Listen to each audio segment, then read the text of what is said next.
The gas station was nearly empty, save for a single car idling at pump 4 and the neon glow of the convenience store casting long shadows across the pavement.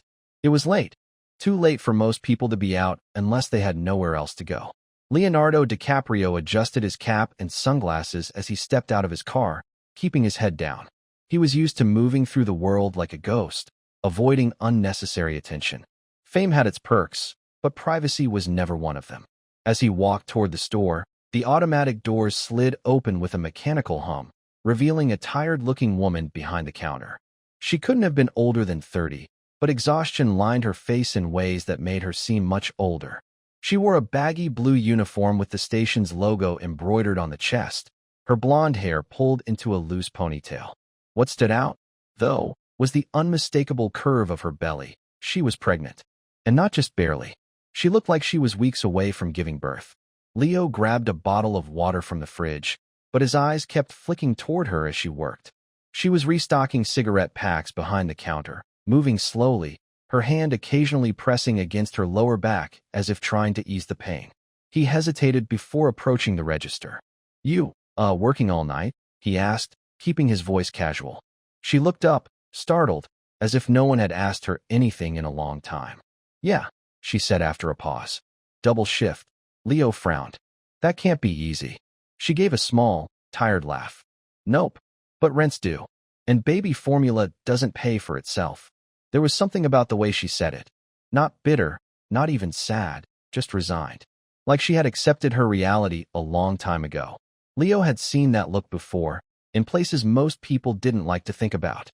He had spent years advocating for causes around the world. But here, right in front of him, was a struggle just as real as any refugee camp or environmental crisis. He glanced down at her name tag. "Maya," he read aloud. She blinked in surprise.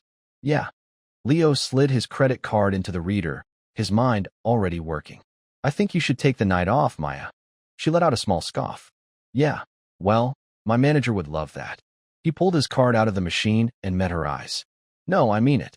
Maya tilted her head, studying him, her brows furrowing slightly.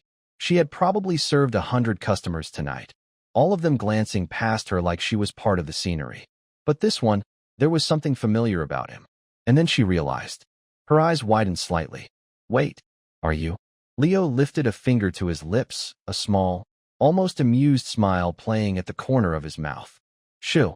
She stared at him for a long second before shaking her head in disbelief. "What are you doing in a gas station at 1 a.m.?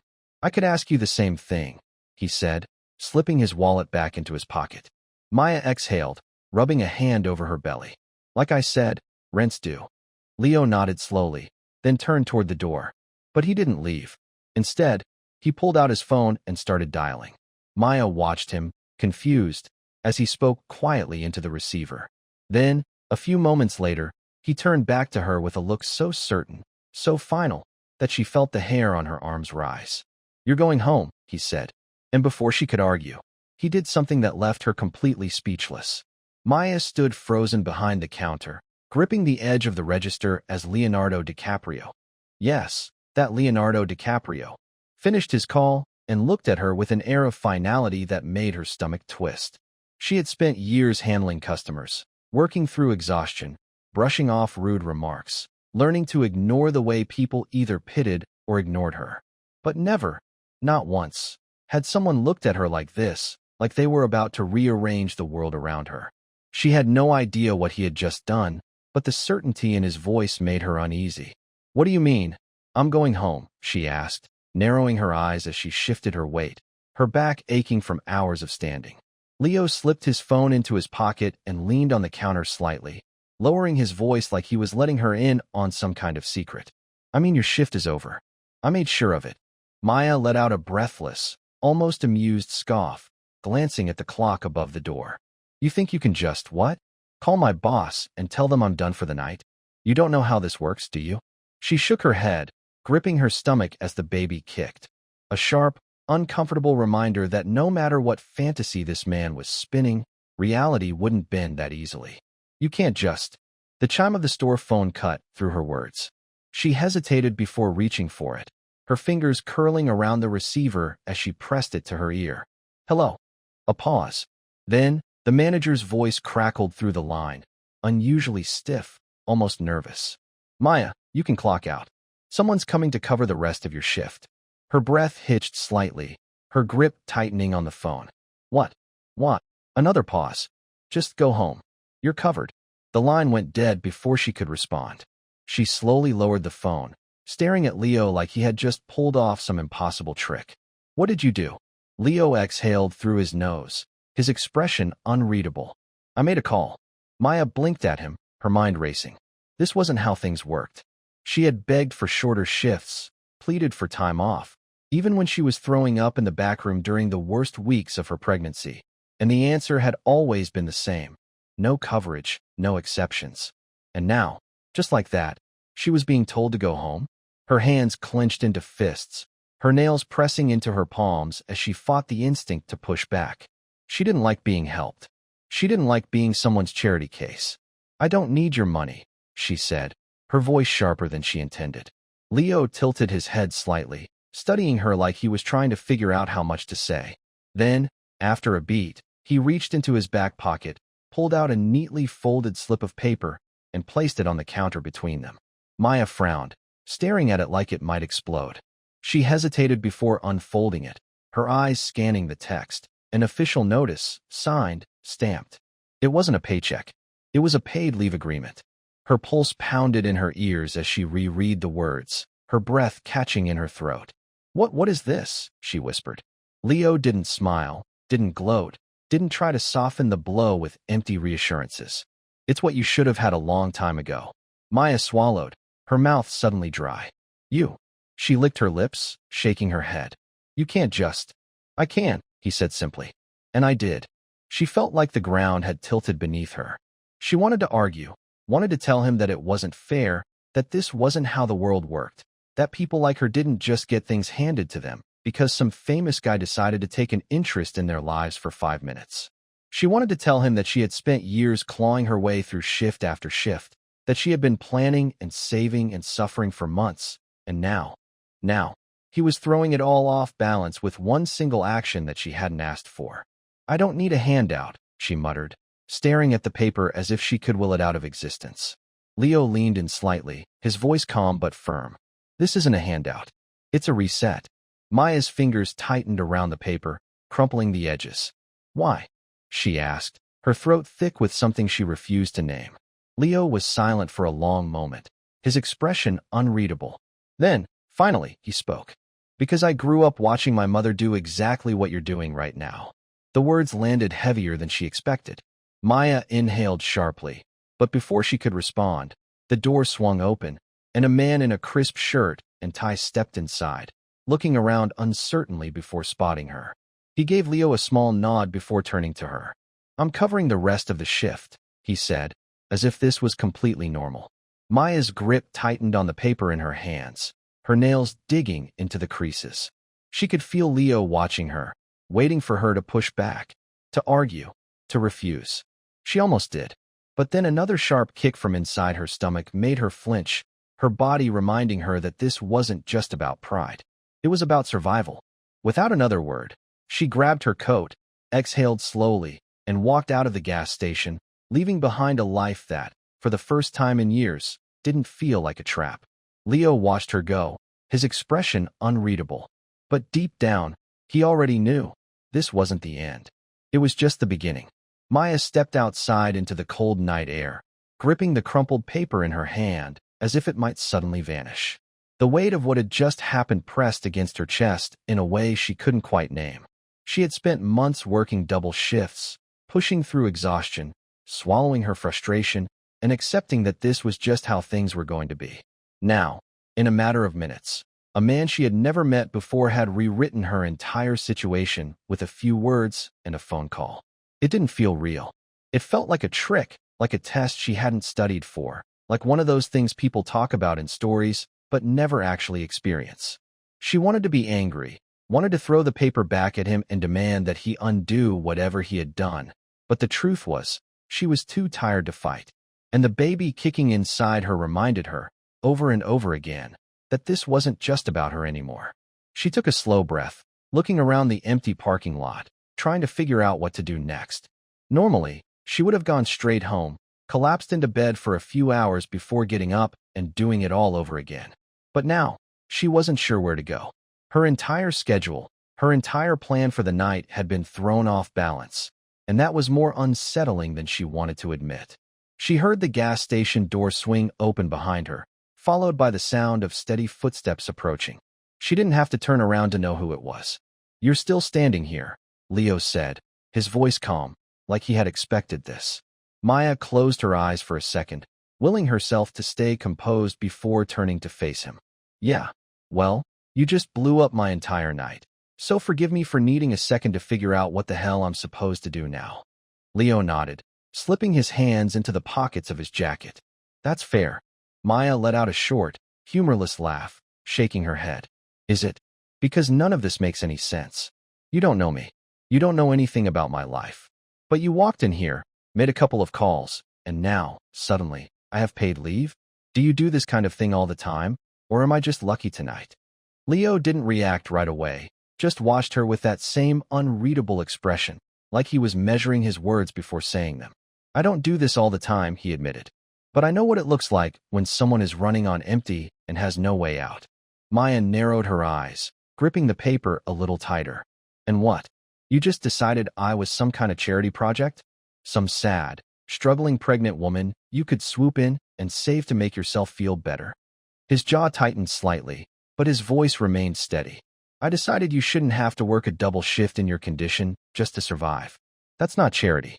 That's basic human decency."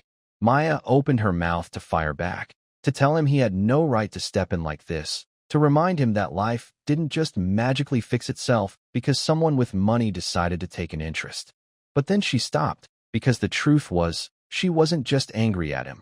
She was angry at herself. Angry that a part of her wanted to be grateful. Angry that she even needed help in the first place. Angry that after all the years she had spent scraping by on her own, a stranger had walked in and done more for her in 10 minutes than anyone else had in months. And that wasn't something she knew how to handle. She exhaled sharply, running a hand through her hair. "This doesn't fix anything," she muttered. Leo nodded again, not looking the least bit surprised. "I know." She hated how calm he was, how unaffected, like he had expected this exact reaction. It made her feel even more unsteady, like he had already decided how this conversation was going to go before she had even figured out what she wanted to say. She hated feeling like she was on the back foot, like he had control over a situation that should have been hers to navigate. "So what now?" she asked, crossing her arms over her chest. "You just walk away and move on to the next person who looks like they need saving?" Leo studied her for a moment before shaking his head. "No, I was going to ask if you've eaten yet." Maya blinked. "What? Dinner," he said simply. "Have you eaten?" She stared at him, trying to figure out what game he was playing, because there was no way this was just about food. But her stomach, annoyingly, decided to answer for her, twisting uncomfortably as she realized she hadn't eaten since lunch. She had planned on grabbing something quick during her break, but then a rush of customers had come in, and by the time she had a chance to breathe, it wasn't worth it anymore. She hesitated, shifting her weight. "Why do you care?" "Because you look like you're about 5 seconds away from passing out," he said, not unkindly. "And because I know what it's like to forget to take care of yourself when you're too busy trying to keep everything together." Maya clenched her jaw, wanting to argue, wanting to tell him that she didn't need some rich, famous guy telling her how to handle her own life. But she was tired, and she was hungry. And the truth was, standing out in a freezing gas station parking lot in the middle of the night wasn't doing her any favors. After a long pause, she let out a slow breath. "Fine," she muttered, "but I'm not going anywhere fancy. And I'm paying for my own food." Leo didn't argue, just nodded. "Fair enough." Maya shook her head, still trying to figure out how the hell she had ended up here, then gestured toward the parking lot. "There's a diner down the street. Open all night. Cheap." Leo smiled just slightly. "Lead the way." She turned, stuffing the paper into her pocket as she walked toward her car, fully aware that this was probably the strangest, most unexpected moment of her entire life. The diner smelled like burnt coffee and fryer grease, the kind of place that hadn't changed in decades, where the waitresses called you Han and the laminated menu stuck slightly to the table. Maya slid into the booth, exhaling as she stretched her legs out slightly, shifting uncomfortably as the baby pressed against her ribs. Across from her, Leonardo DiCaprio sat down without a word, picking up the menu like he did this kind of thing all the time, like he was just another guy stopping in for a late-night meal instead of one of the most famous actors on the planet. The waitress, an older woman with tired eyes and a pen tucked behind her ear, barely glanced at him as she poured 2 waters and set them down without asking. Maya reached for hers immediately, taking a long sip, her throat dry from the shift. She wasn't sure what to say, or if she even wanted to say anything. This whole situation still didn't feel real. She had spent years working these hours, taking the bus home at dawn, collapsing into bed for a few hours before getting up and doing it all over again. Now she was sitting in a booth with Leonardo freaking DiCaprio because he had decided, for whatever reason, that tonight was the night he was going to interfere in her life. She still hadn't figured out if she was grateful or furious. The waitress pulled out her notepad, barely looking up. "Know what you want." Maya glanced at the menu, but she already knew. She had eaten here more times than she could count. Bacon and eggs. Toast, not pancakes. The waitress scribbled it down, then turned to Leo. "And you?" He didn't even hesitate. "Same." Maya raised an eyebrow as the waitress walked away, crossing her arms over her chest. "You don't look like a bacon and eggs guy." Leo shrugged, leaning back in the booth. "I'm adaptable." Maya scoffed, shaking her head. "Yeah, I bet. Must be real tough, figuring out how to adjust when you can do whatever you want, whenever you want." Leo didn't rise to the bait, just studied her for a moment before answering. "I wasn't always in this position." She rolled her eyes. "Right? You struggled so much." His expression didn't change, but something in his voice sharpened slightly. "You think I was born into this?" Maya shrugged. "I think you don't understand what it's like to not have options." Leo was silent for a moment, watching her carefully like he was deciding how much to say. "My mom was a single parent. Worked multiple jobs.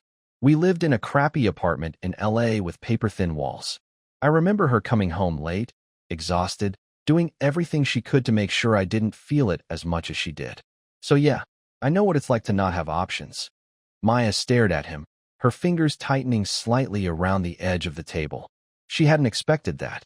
It wasn't that she thought rich people were all born that way, but it was easier to assume they had never really struggled, that they had always had a safety net, that they didn't know what it was like to feel trapped in their own life. She looked away, shaking her head. "Yeah, well, you got out." Leo nodded. "And so will you." Maya let out a short, humorless laugh, rubbing a hand over her stomach. "That easy, huh? Just decide to have a different life, and suddenly everything changes." Leo didn't smile. "No, but it starts somewhere." The waitress returned, sliding their plates onto the table before walking away without a word. Maya picked up her fork, stabbing at the eggs, but not eating. She could feel Leo watching her, waiting, but she didn't know what he wanted from her. "What exactly are you doing?" she asked finally, setting her fork down. "Is this some kind of project? You see a pregnant woman working late and decide you want to feel good about yourself by helping her." Leo exhaled, shaking his head slightly. "If I wanted to feel good about myself, I could have just written a check and left." Maya tensed. "And why didn't you?" "Because I've seen what happens when people are just handed something with no real way to move forward. Money helps, but it's not enough if nothing else changes. You don't need a handout. You need time. Time to figure out what you actually want, not just what you're forced to do to survive." Maya's jaw tightened as she looked down at her plate, her appetite suddenly gone. She wanted to tell him he didn't know what he was talking about, that this wasn't some temporary situation she could just figure out with a little time. But the worst part was, a small part of her wanted to believe him. That maybe, just maybe, there was a version of her life where she wasn't constantly exhausted, constantly choosing between what she needed and what she could afford. But hope was dangerous. She had learned that a long time ago. "So what?" she asked, looking back up at him. "You get to decide I suddenly have time? You just make a few calls and rearrange my life for me." Leo met her eyes, steady, calm. "I didn't do anything you couldn't have done for yourself if the system wasn't designed to make sure you never had the chance." Maya swallowed hard, gripping her fork again just to have something to do with her hands. She hated how much those words got to her, how much she wanted to believe them. But belief didn't pay bills. It didn't change the fact that she still had a life she had to deal with. "So what now?" she muttered.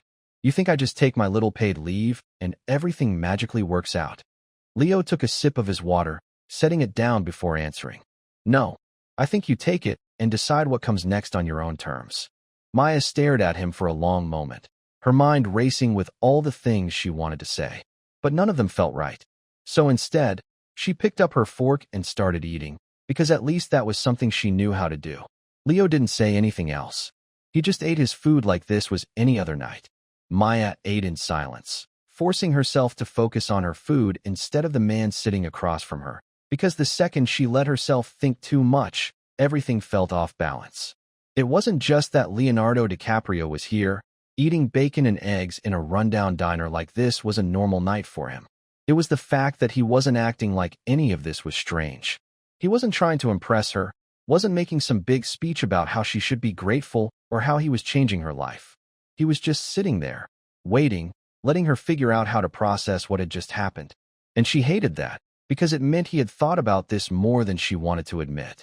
It meant he wasn't just some rich guy playing hero for a night. It meant he actually understood something she had spent her whole life trying to ignore. The feeling of being trapped in a system designed to make sure she never got out. She swallowed a bite of toast, setting it down as she exhaled sharply. I don't even know what I'm supposed to do now. Leo didn't look up from his plate, cutting into his eggs with the kind of casualness that made it seem like this conversation wasn't about to change everything.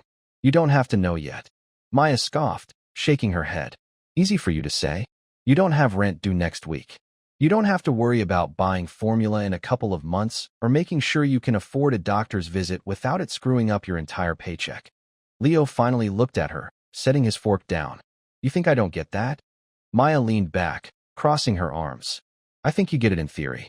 I think you understand the words, but you don't know what it feels like to wake up every day knowing no one is coming to save you.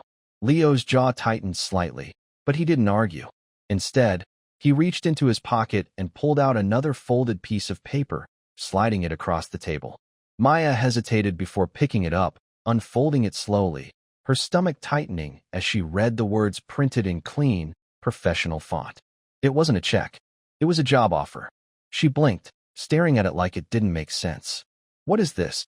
Leo leaned back, sipping his water before answering. A friend of mine runs a nonprofit that helps people transition out of dead-end jobs. They offer training, job placement, support systems. I told them about you.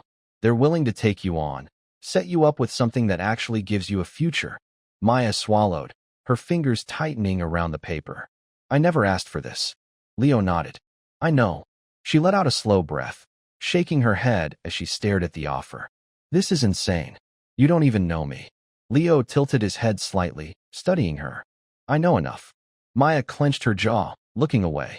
Why me? There was a long pause before Leo answered, his voice quieter than before. Because I saw my mother in you. Maya inhaled sharply, but she didn't look at him. She couldn't. Leo didn't push, didn't explain any further. Just let the words sit between them like they weren't supposed to mean more than they did. Maya stared at the job offer, her mind spinning, her heart pounding in a way she didn't understand. This wasn't supposed to happen. People didn't just walk into her life and change everything. She had spent years learning how to survive on her own, convincing herself that needing help was the same as being weak. And now, in the span of a few hours, this man, this stranger, had torn down every wall she had built and handed her something she didn't know how to accept. She exhaled, shaking her head as she placed the paper back on the table. I don't know if I can do this. Leo nodded once, like he had expected that. That's up to you. Maya clenched her fists under the table, her nails digging into her palms as she fought against the urge to tell him all the reasons this wouldn't work. She had spent so long believing that nothing ever changed, that struggling was just part of life, that she had to accept whatever was thrown at her and keep moving. The idea that there was another way, that she actually had a choice, felt impossible. But then she thought about the baby, about the nights she had spent lying awake, wondering how she was ever going to make this work, about the exhaustion that never went away no matter how much she pushed through it. And suddenly, the idea of staying where she was felt just as terrifying as the idea of leaving. She swallowed hard, looking up at him. What's the catch? Leo smirked slightly, shaking his head. No catch. Just don't waste it. Maya looked down at the paper again, her chest tight with something she didn't have a name for. She wanted to tell him no, wanted to shove it back at him and pretend none of this had happened, because taking it meant admitting she needed it. But she also knew that if she walked away now, she would never forgive herself. After a long pause, she reached for the paper and folded it neatly, slipping it into her pocket. "I'll think about it." Leo nodded, picking up his fork again. "That's all I'm asking." Maya exhaled, staring down at her plate as she tried to process the fact that for the first time in years, she had something she wasn't sure she had ever really had before. A choice. Maya sat in the booth long after the food was gone, turning the folded job offer over in her hands, feeling the weight of it in her pocket like it might burn a hole through the fabric. It would have been easier if it was just money. She knew what to do with money. You spent it, saved it, stretched it out until there was nothing left. But this was something different. This was a door opening that she hadn't asked for, hadn't planned for, and the idea of stepping through it made her feel like she was standing at the edge of a cliff with no way of knowing what was on the other side. She glanced up at Leo, expecting him to be watching her, waiting for some kind of reaction, but he wasn't. He was leaning back in the booth, stirring what was left of his coffee absent-mindedly, looking more like a regular guy than someone who could have walked away at any moment and gone back to his life without a second thought. There was no pressure in his expression, no expectation, just quiet patience. Like he knew she needed the space to decide for herself. She let out a slow breath, gripping the edge of the table. "You really think this changes anything?" Leo didn't hesitate. "I think it gives you a chance." Maya exhaled sharply, shaking her head. "And if I screw it up?" Leo finally looked at her, meeting her eyes with a calm certainty that made her chest tighten. "Then you try again." Maya clenched her jaw, her fingers tightening around the fabric of her uniform. She wasn't used to that answer. She had spent her whole life believing there were no second chances, that every mistake was just another step toward falling further behind. People like her didn't get to fail. They didn't get to figure things out as they went. They either made it work or they got left behind.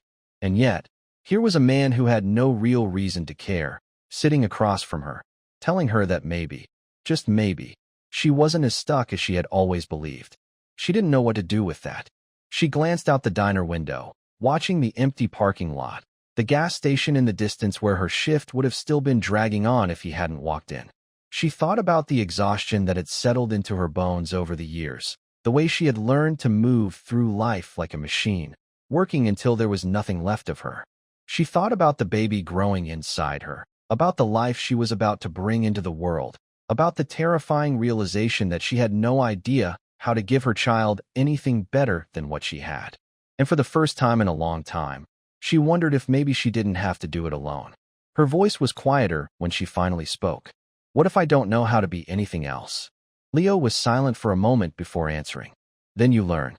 Maya swallowed hard, blinking against the sting in her eyes as she looked away. It was such a simple answer, but it was the only one that made sense. She had spent years surviving, never thinking beyond the next shift, the next bill, the next meal. But now, for the first time, she had a reason to think about something more. She took a shaky breath, reaching into her pocket and pulling out a few crumpled bills, sliding them onto the table for the check before standing up. Leo watched her carefully, but he didn't ask what she was thinking, didn't press her for a decision. He just waited. Maya adjusted her coat, shoving her hands into her pockets as she looked down at him. "I don't need saving." Leo nodded. "Good." She hesitated, glancing at the paper one last time before slipping it back into her pocket. "But maybe I'll call." Leo didn't smile, didn't push. He just nodded again, like he had known all along that she would come to that conclusion in her own time. "I hope you do." Maya exhaled, turning toward the door before stopping just long enough to glance back at him. "Thanks." Leo raised his coffee cup slightly in acknowledgement. "Take care, Maya."